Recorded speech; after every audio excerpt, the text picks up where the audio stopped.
जीवम जीवम दवम जिन्वर वसेण जेणनी दिठम देविंद विंद वंदम वंदे तम सर्वदा शिरसा। नमो हरिहंताणं नमो सिद्धाणं नमो वैरीयाणं नमो वज्रायाणं नमो लोये सव्यसाहूणं। जय बोलिए अंतिम तीर्थंकर विनायक श्री महावीर भगवान की। परम पूज्य आचार्य भगवान गुरुदेव श्री अभिक्षम ज्ञान उपयोगी श्री वसुनंदी जी मुनिराज की। अहिंसा में विश्व धर्म की।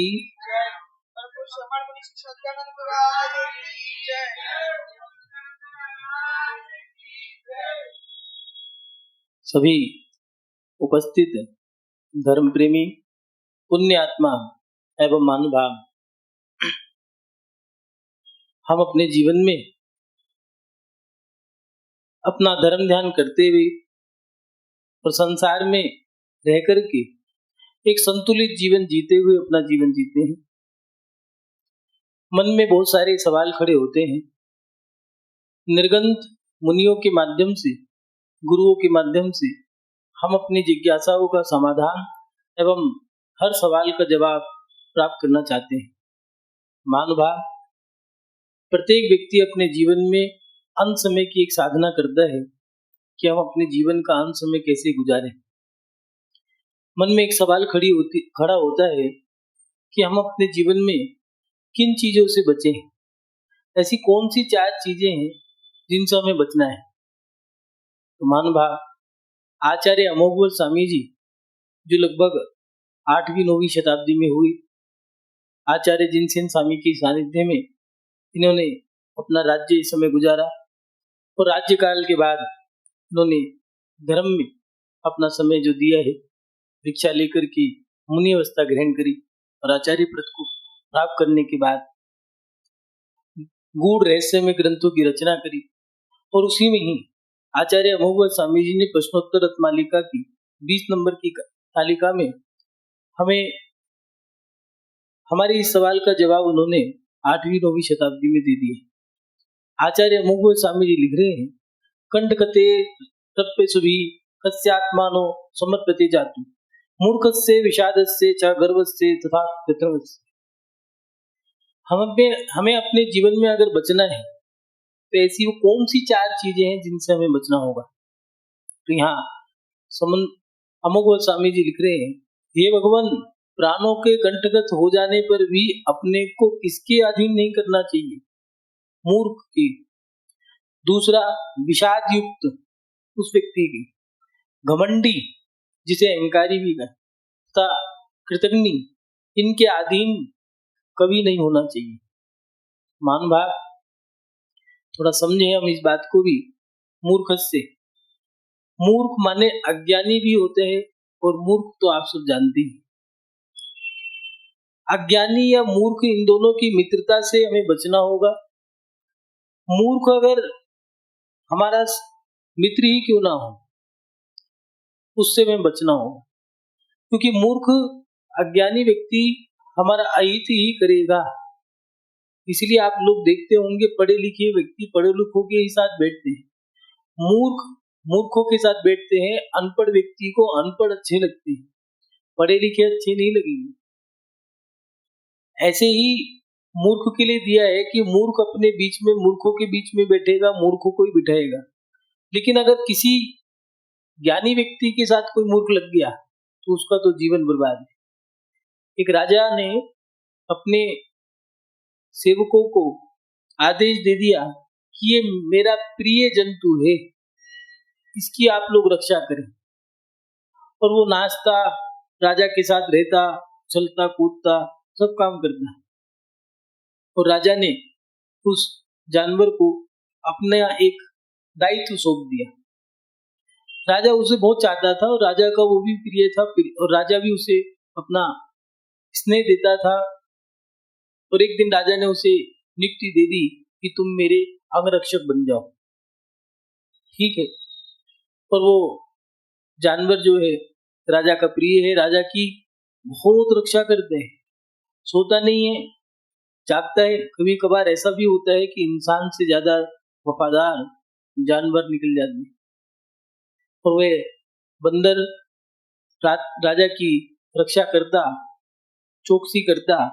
लेकिन एक दिन ऐसी घटना घटी कि राजा के पास एक मक्खी आ गई और मक्खी को उड़ाया जाए लेकिन उड़े ही ना।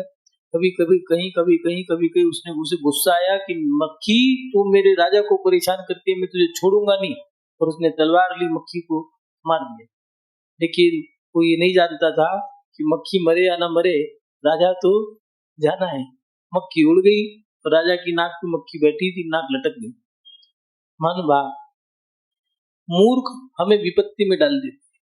अगर हमें बचना है तो मूर्ख व्यक्तियों से बचना होगा, क्योंकि वो अज्ञानी व्यक्ति हमें मिथ्यात्व में भी ढकेल सकते हैं, हमें संसार में फंसा सकते हैं।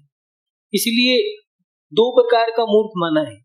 संसार के व्यक्ति उसको मूर्ख मानते हैं जो संसार से विपरीत क्रिया करता है, लेकिन शास्त्र कहते हैं, आगम कहता है, मूर्ख वो है जो अज्ञानी है, जो सही को सही नहीं मानता और गलत को गलत नहीं मानता। वो व्यक्ति मूर्ख है। हमें अपने जीवन में उन मूर्खों से, उन अज्ञानियों से बचना होगा, क्योंकि वो हमारा धर्म छुड़ा सकते हैं, हमारा कर्म छुड़ा सकते हैं, हमारी श्रद्धा को खत्म कर सकते हैं। इसके साथ साथ हमारी संगति अगर मूर्ख की है, अज्ञानी की है, तो वो हमारे अहित कर सकता है, हमारी विनय खत्म कर सकता है, हमारा समर्पण खत्म कर सकते हैं। कुछ लोग ऐसे होते हैं जो भड़का देते हैं, जरा सी कोई बात बिगाड़नी हो, कान में कू कर गए, बस, और जीवन बर्बाद हो गया। इसलिए हमें अपने जीवन में, आचार्य अमोघवर स्वामी जी लिख रहे हैं कि अगर बचना है तो पहले मूर्ख की संगति से। दूसरा, विषाद युक्त व्यक्ति। विषाद माने दुखी। जो कुछ लोग ऐसे होते हैं जो दुखी होते हैं, उन दुखी व्यक्तियों से बचना होगा। इसके साथ साथ नकारात्मक, कुछ लोग रोते रहते हैं, कुछ का तो चेहरा ही ऐसा होता है रोने जैसा, हंसे तो भी लग रहा है रो रहे हैं, वैसे तो रोते ही रहते हैं। दुखी व्यक्ति बैठेगा तुम्हारे बीच में तो तुम्हें दुखी करेगा। कहीं मातम मन रहा हो और तुम्हें खुशी है, तुम्हारे यहाँ घर में अच्छी कोई क्रिया हुई है, तुम्हें बड़ी खुशी, और तुम उस स्थान पे पहुंच जाओ जहाँ मातम मना रहे हैं, जो दुख मना रहे हैं, तो वहां तुम अपनी खुशी को छुपा लोगे, वो माहौल तुम्हें बदल देगा। आत्मा का कल्याण करना है तो अंतरंग से उत्साह भी प्रकट करना होगा। कुछ लोग हताश रहते हैं, निराश रहते हैं, ऐसे व्यक्ति जहां जिसके साथ में जाएंगे उसको भी हताश कर देंगे, निराश कर देंगे, या फिर किसी की आत्मशक्ति मजबूत नहीं है, not strong to will power, उनकी आत्मशक्ति कमजोर है, बस क्या होगा, कैसे होगा, कौन करेगा, कब होगा, हे भगवान ना जाने क्या होगा, इन सवालों के रहते वो कुछ नहीं कर पाते। जीवन भर अपनी जिम्मेदारियों के ठीकरे को संभालते हैं, लेकिन जिम्मेदारी निभा नहीं पाते। बस यही सोचते रहते हैं, होगा क्या, क्या होगा, कैसे होगा। जरा सा किसी ने कुछ कहा नहीं, पहले से चिंता से भरा था, जरा सा कुछ कह दिया तो आंखों में आंसू आ गए, रोना शुरू कर दिया। ऐसे दुखी व्यक्ति अगर तुम्हारे साथ रहेंगे तो वो तुम्हें दुखी कर देंगे। कुछ लोगों का चेहरा ऐसा होता है, उनको देख करके मन करता है चलो इससे बात करें, और कुछ लोग ऐसे होते हैं मरे मन के, उनको देख करके तो अपना उत्साह हो तो वही टल जाए। कभी कभार ऐसा होता है, मन करता है चलो बात करने का, किसी से मिल ले, बात कर ले, चलो पड़ोसी के यहाँ चले जाए। एक पड़ोसी के यहाँ तो सब लोग सोचते हैं कि इसके यहाँ बैठे, और वो भी कह रहे हैं कि हमारा मकान हो गया है, सराया हो गया, जो देखो वो यहाँ आना चाहते हैं। औरों के घर भी तो है, नाश्ता नहीं करना है, भोजन नहीं करना है, बस वहां बैठ के अच्छा लग रहा है, ऊर्जा आ रही है, मन करता है बस यहीं बैठे। पुरुषों में भी कहीं की ऐसी दुकान होती है कि वहीं पर ही धमा चौकड़ी बचेगी, चार चंडाल चौकड़ी है, होते हैं कुछ चार कषाई युक्त व्यक्ति, या कुछ सज्जन पुरुष, या फिर कुछ धर्मात्मा, तो उनको भी ऐसे व्यक्ति के पास जाकर के बैठ रहे हैं जहां पर वो व्यक्ति परेशान है कि यहीं पर ही क्यों आते, भैया मना भी नहीं कर सकते, अब करेगा। लेकिन उसके अंतरंग में इतना उत्साह है कि लोग चाहते हैं कि हम इससे बात करें, इससे बोलें, इसके पास बैठने से हमें ऊर्जा मिल रही है। रोते व्यक्ति के पास बैठने से हमारी ऊर्जा खत्म होती है, नकारात्मकता आती है। जो हताश होते हैं, निराश होते हैं, उदास होते हैं, अगर हम उनके साथ बैठे तो हम भी हताश हो जाते हैं, निराश हो जाते हैं। और कुछ लोग ऐसे होते हैं, कोई नहीं, सब हो जाएगा, मैं कर लूंगा, चिंता मत करो, तुम तो मुझे बता दो, मैं कर लूंगा, और वो कर भी लेता है। और एक व्यक्ति है, कर लेगा लेकिन कैसे होगा, पता नहीं क्या होगा, होगा भी या नहीं होगा, चिंता मत कर, तू रहने दे, हम अपने आप कर लेंगे। कुछ लोग अच्छे भी होते हैं, लेकिन कुछ लोग ऐसे होते हैं जैसे कि बने रहो पगला, काम करेगा अगला। तो ऐसे भी होते हैं कुछ लोग कि भैया एक काम करो, माहौल को देख के, अब तो अपन तो थक गए, क्या होगा, कैसे होगा, चिंता मत करो, हम कर देंगे, ठीक है, मेरा काम बन गया, तुम करो, मैं तुझे गया। ये चापलूसी में आ जाते हैं। लेकिन दुखी व्यक्ति जो है, उससे भी हमें बचना होगा। वो हमारे मोक्ष मार्ग में, हमारे पुरुषार्थ में, हमारी कामयाबी को मिलने में या हमारे लक्ष्य तक पहुंचने में वो व्यक्ति विघ्न है, वो एक अड़चन है, वो एक रोड़ा है, उसको हटाना होगा। पढ़ने वाले बच्चे, युवा, कुछ लोग ऐसे मिल जाते हैं उन युवाओं को जो वो उनको हताश कर देते हैं, उनको निराश कर देते हैं। कुछ तो माता पिता ही ऐसे होते हैं, बच्चों को अगर कामयाबी प्राप्त करनी है, बाहर जाना है, तो माँ पहले ही 4 दिन से उन्हें रोना शुरू कर दिया, आंख में आंसू एक भी नहीं है, बस मुंह ऐसा बना लिया है जैसे कि उस पे 12 बज रहे। वो इतना हताश बच्चों को कर देते हैं, इतना निराश कर देते हैं कि बच्चे, कई बार तो ऐसा होता है कि अपनी नौकरी छोड़ दी, पढ़ाई छोड़ दी। वो उदास व्यक्ति हमारी ऊर्जा के साथ साथ हमारे अंदर नकारात्मकता पैदा कर देती है। इसलिए आचार्य भगवान कह रहे हैं कि मोक्ष मार्ग पे बढ़ने वाले व्यक्ति को, या धर्मात्मा कोई व्यक्ति है, या जो अपने मंजिल को, अपने लक्ष्य को प्राप्त करना चाहता है, वो एक तो मूर्खों से बचे, अज्ञानी, मूर्ख। दूसरा, इसके साथ साथ वो विषाद युक्त व्यक्ति, जो दुखी व्यक्ति है, उन व्यक्तियों से, जिनका चेहरा ही दुखी सा है, इनको हंसाओ भैया, हंसते क्यों नहीं हो, हंसो। तो वो कहते हैं कि हमारा तो चेहरा ही ऐसा है। एक व्यक्ति को योग का समय था, योग करा रहे थे, उससे कहा हंसने वाली, एक मुस्कुराहट वाली एक्सरसाइज होती है, उसे कहा हंसो ऐसे, हा हा हा हा। अब वो हंसे, उससे कहा मुंह खोल के हंसो, जोर से हंसो, कर और जोर से हंसो, हंसता नहीं, हंसता। कहता है देखो 20 साल में पहली बार हंसा हूं, इतना भी हंसाना है हंसाओ, नहीं तो जाता मैं। कुछ लोग होते ही ऐसे हैं, उनके घर में आने के बाद बच्चे डर जाएंगे, पत्नियां अपने काम में लग जाएंगी, नौकर कहीं बिलों में छुप जाएंगे। उन चेहरों से हमें बचना है, उन दुखी व्यक्तियों से बचना है। क्यों? क्योंकि वो हमें हताश करते हैं, निराश करते हैं, उदास करते हैं, हमारे अंतरंग की शक्ति को छीन लेते हैं, हमारा उत्साह कम करते हैं। इसलिए आचार्य अमोघवर स्वामी जी ने भी दिया कि विषाद युक्त व्यक्तियों से बचें। तीसरा, घमंडी, जो घमंडी हैं, अहंकारी हैं, उन अहंकारी व्यक्तियों से हमें बचना होगा। क्यों? क्योंकि अहंकारी व्यक्ति काम बिगाड़ने की काम आता है। कभी भी किसी को रिश्ते तोड़ने हो तो अहंकार का काम, अहंकार इस्तेमाल करिए। उदाहरण के लिए, रावण में अहंकार था, विभीषण का रिश्ता टूट गया। रावण में सरलता थी, विभीषण का रिश्ता राम से जुड़ गया। कभी अगर रिश्तों को तोड़ना हो, खटास पैदा करनी हो, तो अपने जीवन में अहंकार स्वीकार कर लेना। आप पीछे लौट जाओगे, लक्ष्य से तो हटोगे, लोगों की निगाहों में भी गिर जाओगे। अहंकारी व्यक्ति के पास बैठने का मन नहीं करता, उसके कंधे चढ़े रहेंगे, चेहरा उसका अलग ही दिखेगा, वो व्यक्ति कुछ अलग ही होगा, अपनी हर बात में अपनी बात को कहेगा। जैसे पैसा है, मोबाइल लाया है नया, तो मोबाइल दिखाएगा, बार बार उसको रुमाल से साफ कर रहा है।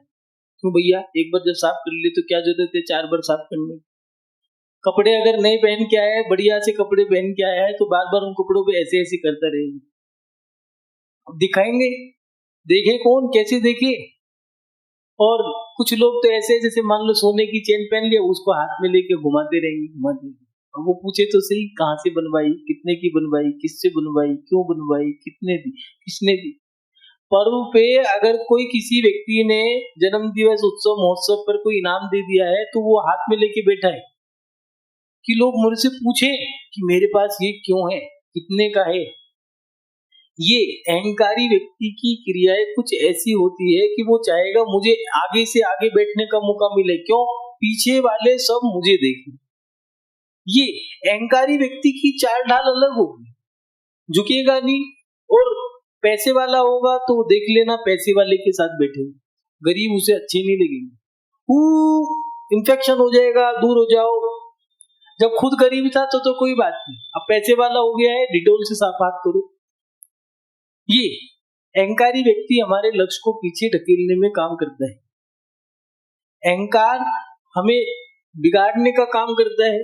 अहंकार से अहंकारी व्यक्ति हमें पीछे ढकेलने का काम करता है। इसके साथ साथ अहंकार के कारण हम अपने रिश्तों में खटास पैदा कर देते हैं।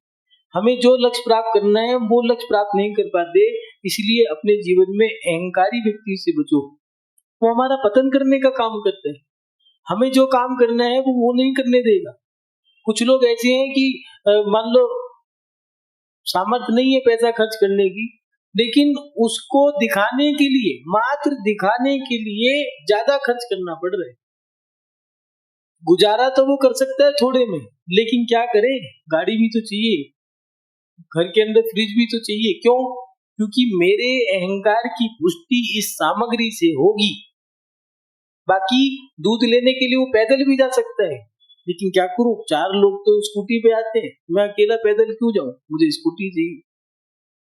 मुझे मोबाइल चाहिए, जबकि मोबाइल पे हेलो बोलना है, चलाना नहीं आता। एक महिला स्क्रीन टच का मोबाइल लेके घूम रही है, उम्र है उसकी 85 साल। अब उस पे फोन आ गया है तो सामने वाली महिला से कह रही, क्यों री, ये कैसे चले, बता तो दे। जब तुम्हें चलाना नहीं आता तो लिया क्यों?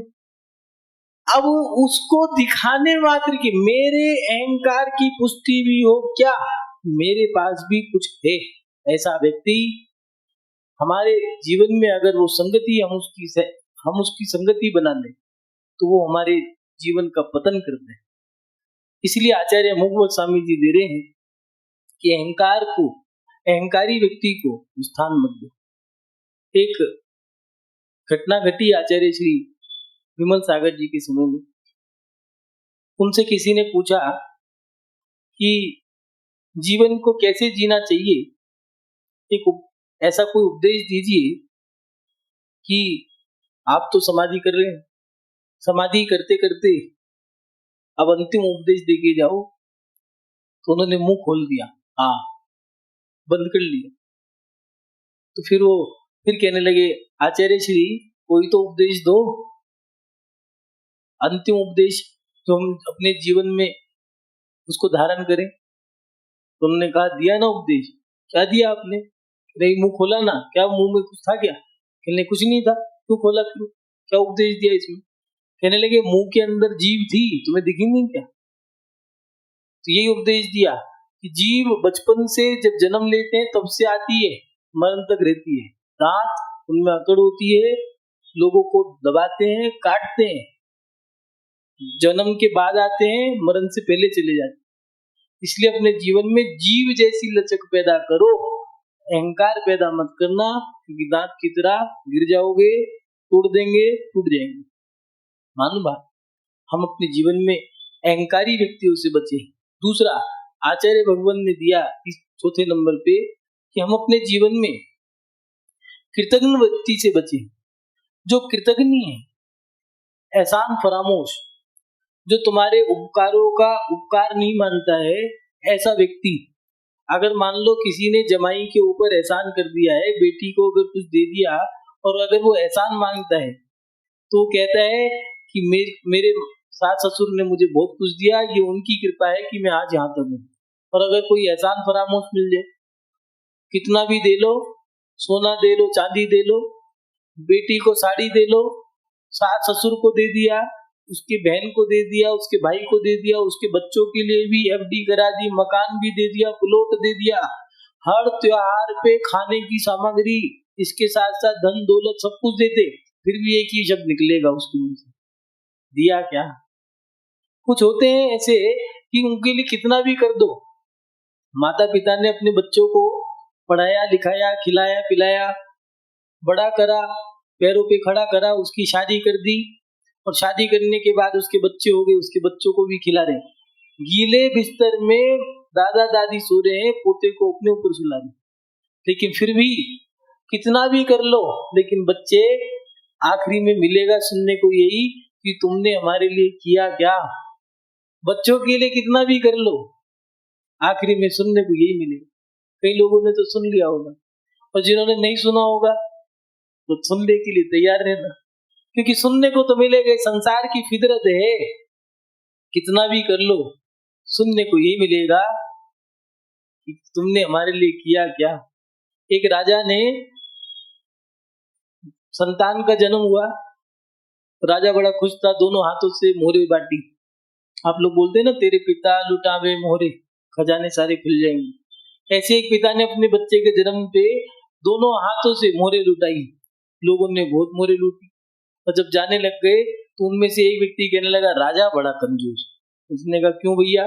सोने की मोहरे लुटाई है, खाने को दिया, पहनने को दिया, मोहरे लुटाई, फिर भी कंजूस क्या देगा? कहने लगे, सोने की मोहरे तो दी है, लेकिन सोने की मोहरे डालने के लिए थैली तो दी नहीं।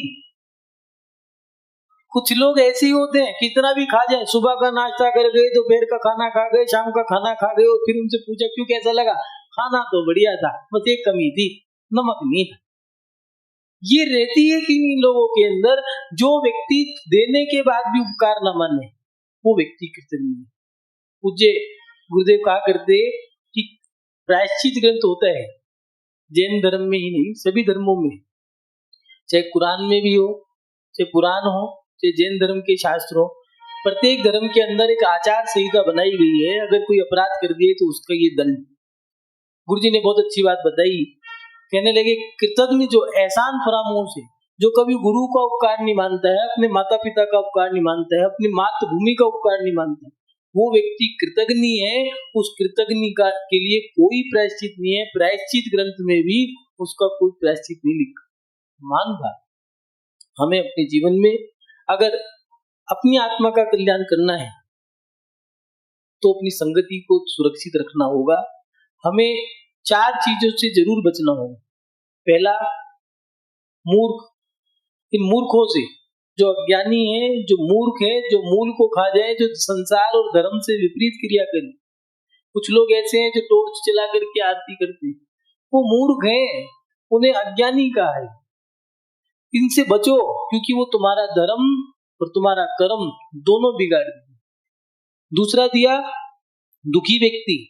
ये नकारात्मक लोग हैं, उन नकारात्मक लोगों से हमें बच के रहना चाहिए।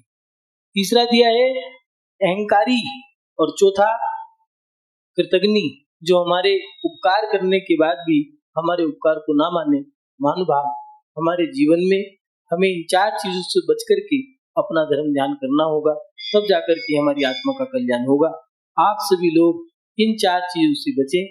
आपके जीवन में गलती से भी ये 4 चीजें प्राप्त ना हो, हम तो यही भावना बातें हैं। क्यों? क्योंकि अगर किसी के पास ये 4 व्यक्ति मिल गई, तो ये उस व्यक्ति का पतन ही करेंगे। कभी भी अपने जीवन में नकारात्मक व्यक्ति से मत मिलना, वो तुम्हारी ऊर्जा खींच लेगा, तुम्हें नकारात्मकता दे जाएगा। मोक्ष मार्ग पे बढ़ना है, नहीं बढ़ पाओगे, धर्म करना है, नहीं कर पाओगे, लक्ष्य प्राप्त करना है तो नहीं कर पाओगे। कुछ व्यापारी, कुछ पढ़े लिखे, कुछ डिग्री प्राप्त करने वाले बच्चों के जीवन में यही होता है। क्या होगा ये सब करने से, क्या मिलेगा करने से? सब यही धरा का धरा रह जाएगा। वो ऐसे शब्द बोलते हैं, इतनी नकारात्मकता हमें दे देते हैं कि हम आगे बढ़ते बढ़ते पीछे लुट जाते हैं। इसलिए नौजवान, नई युवा पीढ़ी और उसके साथ साथ आत्म कल्याण करने वाले धर्मात्मा, उन लोगों के लिए आचार्य अमोघ स्वामी जी ने संकेत किया है कि 4 चीजों से उन्हें बचना होगा। मूर्खों से, अज्ञानियों से। ये मूर्ख और अज्ञानी, धर्म के क्षेत्र में अज्ञानी कहो, संसार के क्षेत्र में मूर्ख कहो, और उसके साथ अहंकारी, दुखी व्यक्ति और कृतज्ञ व्यक्ति, ये 4 हमारे जीवन का पतन करते हैं। महानुभाव, आप सभी लोग इनसे बचें, अपनी आत्मा का कल्याण करें। आपका शुभ हो, मंगल हो। इन्हीं शुभ भावनाओं के साथ मैं अपनी श्रृंखला को विराम देता हूँ। जय बोलिए परम पूज्य आचार्य भगवान गुरुदेव श्री वसुनंदी जी मुनिराज की। बोले पूज्य श्रद्धानंद जी महाराज की।